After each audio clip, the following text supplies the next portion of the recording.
This is my mini engine spinner. The engine is simply the candle heating the water from within the tubes, and then changing the liquid to a gas, which expands and pushes out either end of the tube, and so making my engine spin.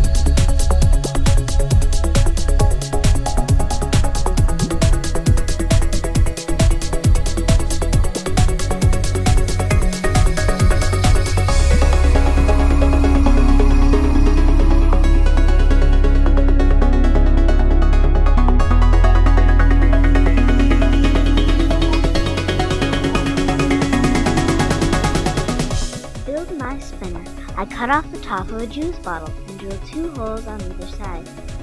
Then I twisted copper tubing through each hole, and then added the candle along with some links.